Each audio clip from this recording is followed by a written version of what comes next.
Germany का Germany का एकीकरण, इसमें बिस्मार्क जीवा का क्या भूमिका? बिस्मार्क का क्या भूमिका? चलिए वो फिल्म खाने इसमें पढ़ा जाए।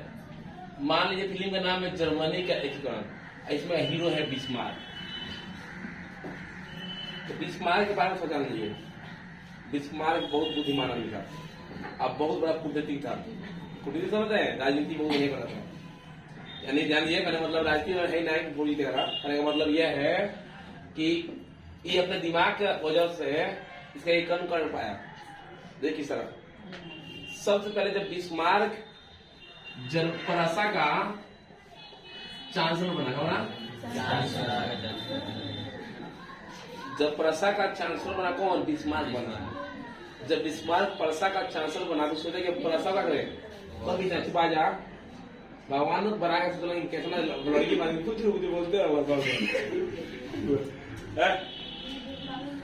प्रशा का चांसलर बनने का हुआ कि सोचा कि प्रशा का करे शक्तिशाली बनाए। किसको? प्रशा को शक्तिशाली बनाने का काम चालू कर दिया। अभी सोचा कि लेकिन जर्मनी पर तो प्रभाव था किसका? ऑस्ट्रेलिया का। ऑस्ट्रेलिया का प्रभाव था। एकीकरण तो हो पाया, जब उसका प्रभाव खत्म हो तब ना। तो एकीकरण करने के लिए, ऑस्ट्रेलिया का प्रभाव हटाने के लिए उसने क्या किया? जाना कि इसका सबसे पहले इसमें सबसे मेन चीज होता है सेना शक्ति। जिसके पास क्या हो? पावर हो। जिसके पास पावर हो वही क्या पाएगा। मोनो चली गया ना, नहीं क्यों हमारा मॉल रोज चलते रहना चला। देखिए जर्मनी का एकीकरण बिस्मार्क किया। प्रशा का चांसलर का आवश्यकता, प्रशा को मजबूत कर दे, शक्तिशाली बना दे। लेकिन उसमें क्या था? ऑस्ट्रेलिया का प्रभाव था। ऑस्ट्रेलिया का वहां पर प्रभाव था। उसके प्रभाव को खत्म करे तब एकीकरण हो पाएगा। और एकीकरण करने का सेना की भी जरूरत था। तो सेना को, अपना सेना बनाने के लिए बहुत मेहनत किया, कठिन परिश्रम किया। कठिन परिश्रम करने के बाद में सेना बनाने के लिए पैसा के धन की जरूरत है। धन इकट्ठा करने में बहुत परेशानी झेला, तब जाकर अपना सेना को तैयार कर दिया। सेना तैयार करने के बाद में उस सेना को सेवा देना अनिवार्य किया। सेना को मिले ताकत वाला, खाना पीना बढ़िया मिले तो देह में ताकत घनी। अब सेना को शक्तिशाली बनाया। उसके बाद देखिए, जब शक्तिशाली बना दिया तो क्या किया? एकीकरण कर रहा था, एकीकरण किया, शक्तिशाली बनाया। अब इस सोचा कि हम क्या करें कि इसको एकीकरण कर पाए। एकीकरण करने के बाद उसने अपना कूटनीति के सहारा से, बहुत बड़ी कूटनीति था, उसके सहारा से क्या किया? इसने सभी को हराया और अपना वहां का विजय प्राप्त किया। अब देखिए इसमें क्या कितना युद्ध लड़ा। पहला हुआ डेनमार्क पर युद्ध। क्या हुआ? डेनमार्क पर युद्ध। डेनमार्क युद्ध क्या हुआ? डेनमार्क मतलब यहाँ इसमें युद्ध लड़ा। कौन लड़ा? जर्मनी लड़ा। कौन? ये कौन? बिस्मार्क। इसमें लड़ा किस तरह? ऑस्ट्रेलिया को साथ लाया। किससे? ऑस्ट्रेलिया के साथ आया, के साथ मिलकर डेनमार्क पर हमला कर दिया।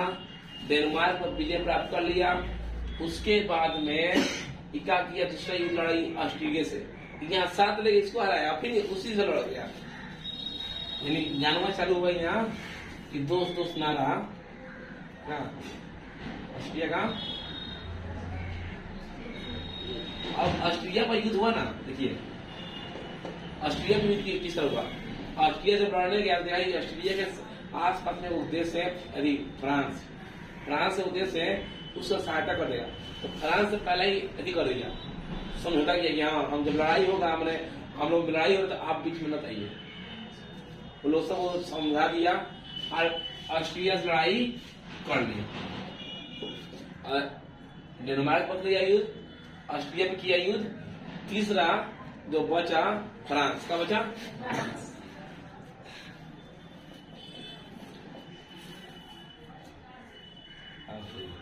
फ्रांस को किया है। अब तीसरा बचा पॉइंट फ्रांस। अभी देखिए जिसको पहले मिला खाया सब हराया, फिर उसी ने युद्ध किया। अब फ्रांस से युद्ध किसका किया? फ्रांस ने अब देख रहा है कि कौन कब हो पाएगा, जब इसको फ्रांसों को हटाएंगे तब एक यही है। तो फ्रांस से युद्ध चालू किया, उसको हरा दिया। इस प्रकार से बिस्मार्क ने क्या किया? जर्मनी के एकीकरण किया। ठीक है, अभी क्वेश्चन ये तो हुआ। हाथ उठाते में 4 घंटा लगेगा। देखिए नेक्स्ट क्वेश्चन, इटली के एकीकरण में मेजनी, काबुल और गैरिबाल्डी के योगदान को बताएं। कर रहा है इटली के एकीकरण में मेजनी, काबुल और गैरिबाल्डी के योगदान को बताएं। ध्यान दिया, या इटली के एकीकरण में मेजनी का क्या योगदान था? जब इटली का एकीकरण हुआ था तो मैं मेजनी क्या भूमिका निभाया, काबुल क्या भूमिका निभाया? खाने वाली अच्छा सुन लो, अब आराम करेंगे तो विचार। और देखिए तो लिखा जाएगा इटली के एकीकरण में मेजनी, काबुल और गैरिबाल्डी ने महत्वपूर्ण भूमिका निभाई। जब इटली का एकीकरण हुआ तो मैं मेजनी, काबुल और गैरिबाल्डी ने महत्वपूर्ण भूमिका निभाई। जाना गैरिबाल्डी वो है ना, देखिए सुनिए गैरिबाल्डी बारे में। मेजनी इटली में, पहले मेजनी में समझिए, ठीक है। मेजनी इटली में राष्ट्रवादियों के गुप्त दल कार्बोनरी के सदस्य था। मेजनी का था गुप्त दल कार्बोनरी का सदस्य था। वो सेनापति होने साथ साथ का था गणतांत्रिक विचारधारा था। ठीक है,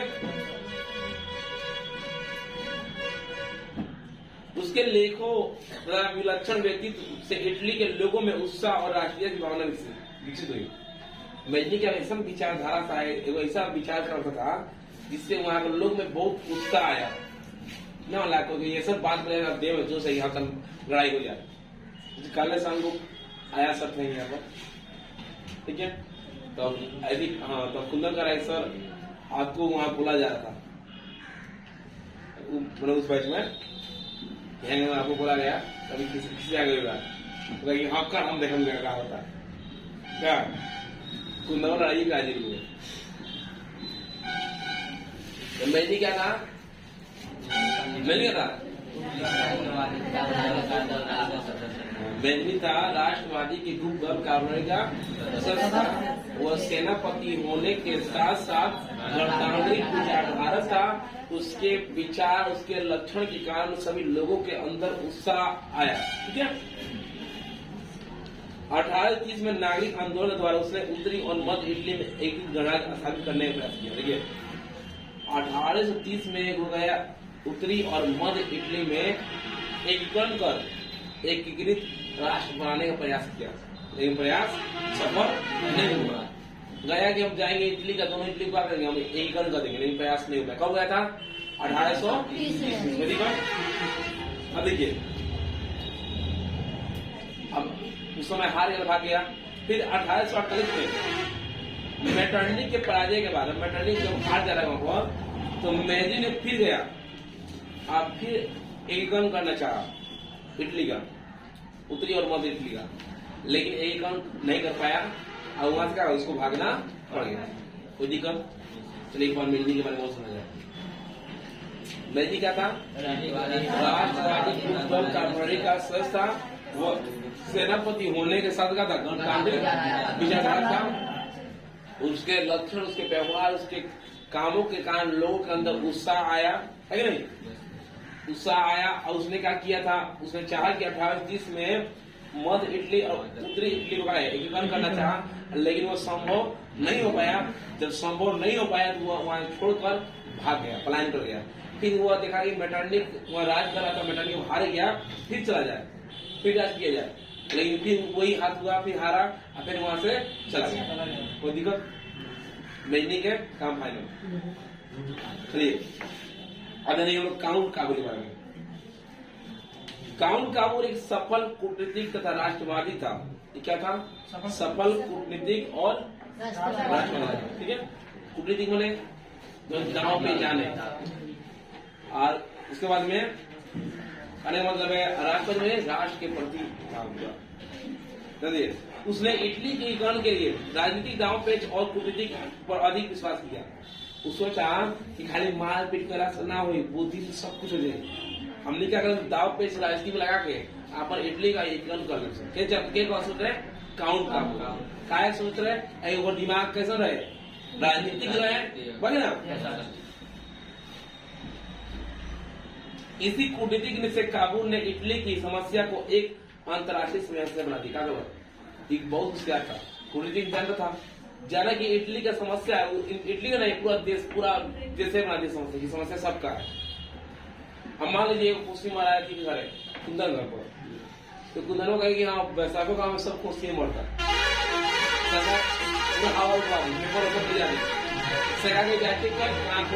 खा लिए ना।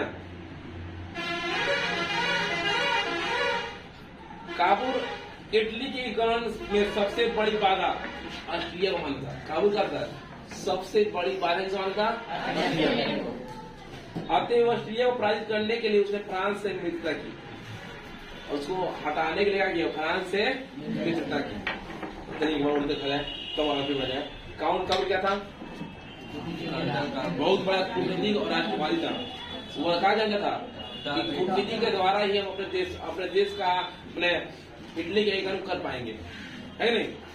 लेकिन उसी प्रकार से उसने दाव पेच चलाया, और उसने क्या किया? एक छोटी जो उसका समस्या वहां का था, उस समस्या को पूरा अंतर्राष्ट्रीय समस्या बनाकर उभार दिया, है नहीं। जो सबसे बड़ी बात है किसे मानता? ऑस्ट्रिया को मानता। किसे मानता? अब कर रहा है उसने ऑस्ट्रेलिया को हराने का किससे मित्रता की? फ्रांस से। ठीक है, काबुल जानता था कि यदि पीडमोंट सर्डिनिया को इटली के एकीकरण को नेतृत्व करना है तो उसके आर्थिक सैन्य दृष्टिकोण बदल लिए। यहाँ से आपको बदल दीजिए जाना कि एकीकरण कब कर सकते हैं? जब हम आर्थिक स्थिति को सही कर पाएंगे तब। उसने आर्थिक स्थिति को सही करने के लिए विभिन्न प्रकार के उपाय किए, विभिन्न दाव पेच किए, जिससे अपने आर्थिक स्थिति को सुधार कर पाया। इतना लिखिए हो गया। ठीक है, बिजली भी हो गया, अकाउंट काबुल भी। चलेंगे हम गेरिबाल्डी के बारे में। ठीक है, गेरिबाल्डी इटली और एकीकरण के क्रम में दक्षिणी इटली के रियासतों के एकीकरण का श्रेय गेरिबाल्डी हो जाता है। जान लीजिए, दक्षिणी इटली का, सुनिए, दक्षिणी इटली का एकीकरण कौन किया? गेरिबाल्डी। ठीक है, गेरिबाल्डी पर्व में मेजनी के विचारधारों का समर्थन। गेरिबाल्डी क्या था? शुरुआत में मेजनी के माना था यहाँ गुरु ये माना समर्थन करते हैं बात। ठीक है, लेकिन बाद में काबुल के प्रभावित होकर संवैधानिक राजतंत्र का पक्षधर बन गया। गेरिबाल्डी पैसे से क्या था? नाविक था। उसने कर्मचारी दल स्वयंसेवक को सशस्त्र सेना का गठन कर इटली का प्रांत, सिसिली और नेपल्स पर आक्रमण कर विजय प्राप्त की। देखिए, जब गेरिबाल्डी का श्रेय क्या है? दक्षिणी इटली को इकट्ठा करने में गेरिबाल्डी का श्रेय जाता है। गेरिबाल्डी का पहले मेजनी के बाद मानता था, लेकिन जाना कि खाली मारपीट में कुछ है नहीं। उसने बाद में काउंट काबुल के बाद बहुत ध्यान आएगा, दाव पेच से कुछ भी कर सकता है। दाव पेच के अनुसार क्या किया?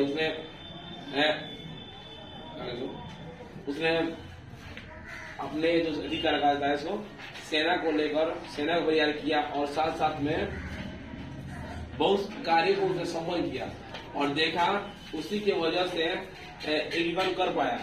और उसने गणतंत्र की त्याग कर विक्टर इमोनियल के प्रतिनिधि के रूप में सत्ता संभाली। आज गणतंत्र स्थापित करने का किया, उसको सत्ता संभालू किया। गेरिबाल्डी विक्टर इमोनियल से मिलकर दक्षिणी इटली के संपूर्ण जीते गए क्षेत्र एवं संपत्ति उसे सौंप दी।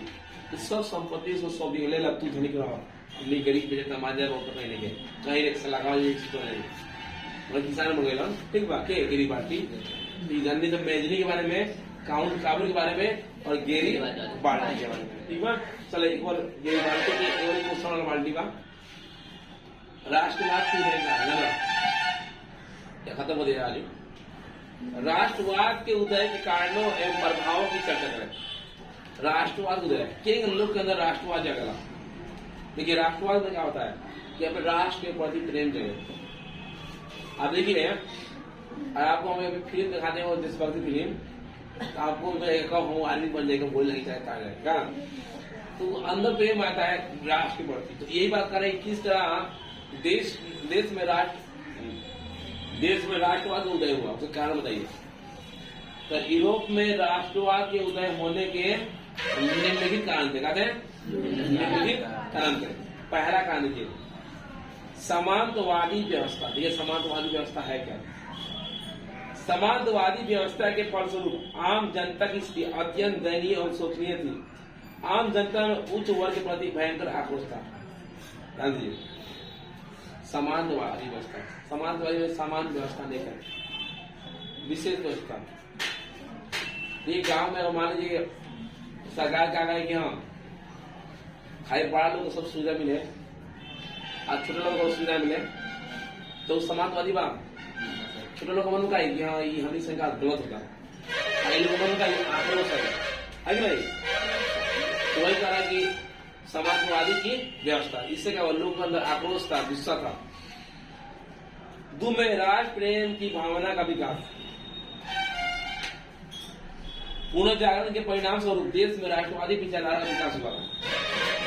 जब देश का उदय और आगे बढ़ना चालू हुआ तो राष्ट्रवादी विचार